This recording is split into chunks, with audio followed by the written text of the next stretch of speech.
Hi everyone, कैसे हैं आप सभी लोग।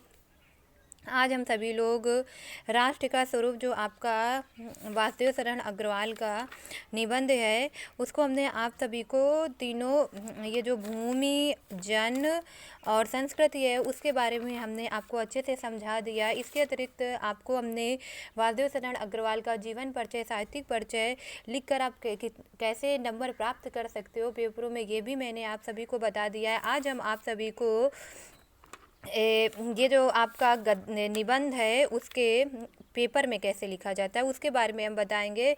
तो पेपर में आपके एक पैराग्राफ दे दिया जाता है, उस पैराग्राफ के नीचे आपके प्रश्नोत्तर लिख दिए जाते हैं और उन प्रश्नोत्तर को उसी पैराग्राफ से छांटना होता है। कभी कभी ऐसा हो जाता है कि कुछ क्वेश्चन ऐसे आ जाते हैं जो पैराग्राफ में नहीं मिलते हैं, इसलिए क्वेश्चन लिखने से पहले आप सभी को उस लेसन के बारे में अच्छे से पता होना चाहिए। तो आज यहाँ पर हम आपको राष्ट्र के स्वरूप के लेसन का एक पैराग्राफ आप सभी को हम बताएंगे कि लिखना कैसे है।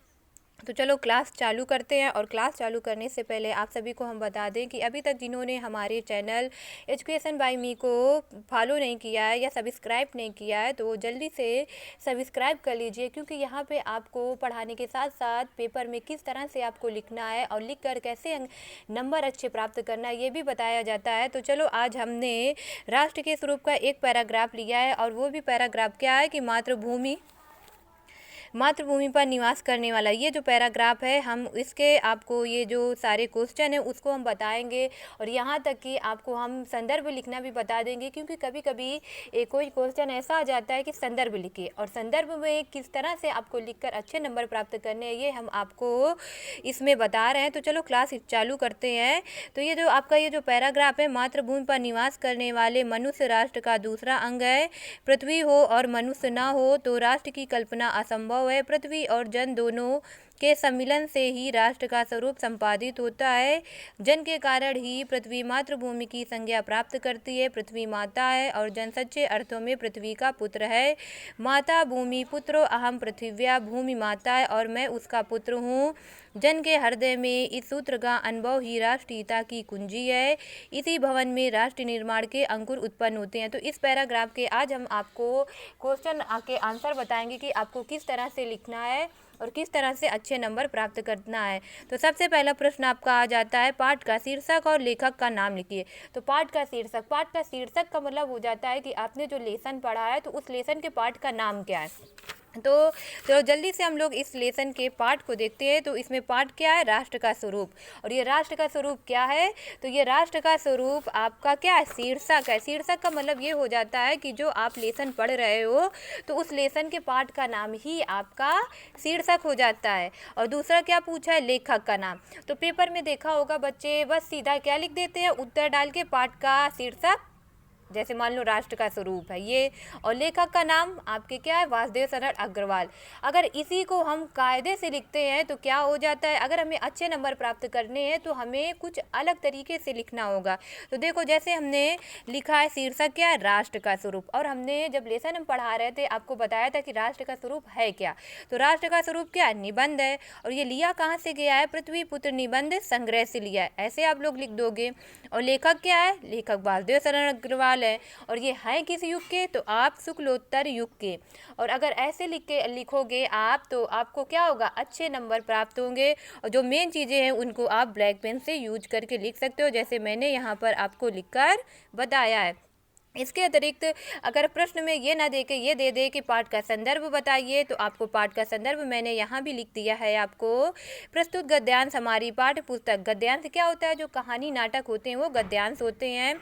तो प्रस्तुत गद्यांश हमारी पाठ्य पुस्तक हिंदी गद्य गरिमा में शुक्लोत्तर युग के सर्वश्रेष्ठ लेखकों में अग्रणी वासुदेव शरण अग्रवाल के सर्वश्रेष्ठ निबंध राष्ट्र का स्वरूप जो पृथ्वी पुत्र नामक निबंध संग्रह से अवतरित किया गया है, आप ऐसे लिख सकते हो। इसलिए हम लेसन पढ़ाते समय आपको इम्पॉर्टेंट चीज़ें कुछ बताते चलते हैं। किस लिए बताते हैं, क्योंकि आप उसी को प्रश्न उत्तर में लिख सकते हो। चलो दूसरा है राष्ट्र की कल्पना कब असंभव है। इसमें दे रहे हैं कि राष्ट्र की कल्पना कब असंभव है। तो लिखने से तो बच्चे क्या करते हैं, डायरेक्ट लिखने लगते हैं कि राष्ट्र की कल्पना। कुछ अलग लिखो। तो लिखना क्या है आपको, लेखक कहता है कि पृथ्वी हो और वहाँ निवास करने वाले मनुष्य ना हो तो राष्ट्र की कल्पना असंभव है। असंभव का मतलब होता है कि अगर पृथ्वी हो, मनुष्य ना हो तो क्या राष्ट्र की कल्पना कर सकते, नहीं कर सकते है ना, मतलब असंभव है, क्योंकि मनुष्य के बिना राष्ट्र का विकास नहीं हो सकता है। तो आपको हम जैसे बता रहे हैं आपको वैसे ही लिखना है और अच्छे नंबर प्राप्त करना है। अब तीसरा प्रश्न आ जाता है, पृथ्वी और जन दोनों मिलकर क्या करते हैं।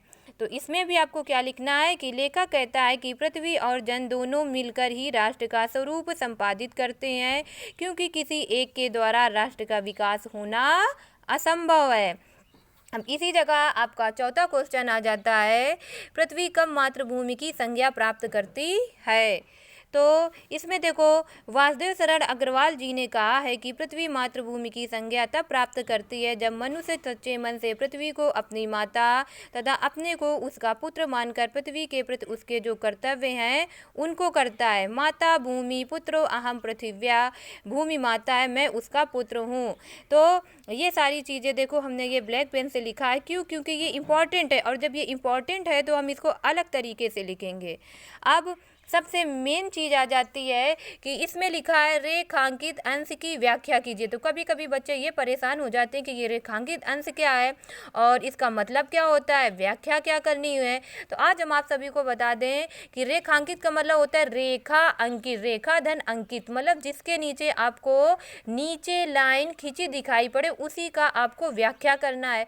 और व्याख्या का मतलब ये होता है, जैसे हमने आपको लेसन पढ़ाया तो उस लेसन में आपने देखा होगा कि हम बीच बीच में आपको उसका अर्थ या मतलब बताते चल रहे थे, तो वही आपको लिखना है। तो यहाँ पे देखो कहाँ से रेखा खींची है, जन के कारण ही पृथ्वी मातृभूमि की संज्ञा प्राप्त करती है। पृथ्वी माता है और जन सच्चे अर्थों में पृथ्वी का पुत्र है। माता भूमि पुत्रो अहम पृथिव्या, भूमि माता है और मैं उसका पुत्र हूँ, ये तो नहीं लिखना है, बस आपको यहाँ से लेकर यहाँ तक का लिखना है। क्या लिखना है, ये तो आपको उतार ही देना है, और साथ ही साथ इससे संबंधित अगर आपको कुछ भाव आ रहे हैं तो वो आप लिख सकते हो। तो देखो मैंने यहाँ पे आपको अच्छे से बताया है, व्याख्या लिखकर आप लिख दोगे। लेखक कहता है कि जन के कारण ही पृथ्वी मातृभूमि की संज्ञा प्राप्त करती है, अर्थात मनुष्य ना हो भूमि पृथ्वी को मातृभूमि की उपाधि से विभूषित किया है।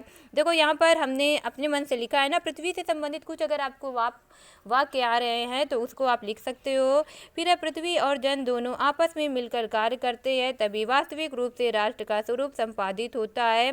पृथ्वी माता है और जन सच्चे अर्थों में पृथ्वी का पुत्र है। तो इसको आप लिख सकते हो, माता भूमि पुत्रो अहम पृथिव्या, की भूमि माता है, मैं उसका पुत्र हूँ। तो आज हमने आपको वासुदेव शरण अग्रवाल की जो रचना है राष्ट्र का स्वरूप, जो पृथ्वी पुत्र नामक निबंध संग्रह से लिया गया है, तो इसमें आपको किस तरह से लिखना है और किस तरह से लिखकर आपको अच्छे नंबर प्राप्त करने हैं, वहीं आज हमने आपको बताया। आज से आपका ये लेसन बिल्कुल से समाप्त होता है।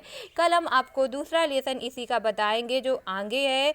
आज के लिए बस इतना ही, और अभी तक जिन्होंने मेरे चैनल को सब्सक्राइब नहीं किया है एजुकेशन बाय मी को, वो जल्दी से जाकर सब्सक्राइब लाइक कीजिए और अपने फ्रेंडों के साथ भी शेयर कीजिए। Thank you, bye.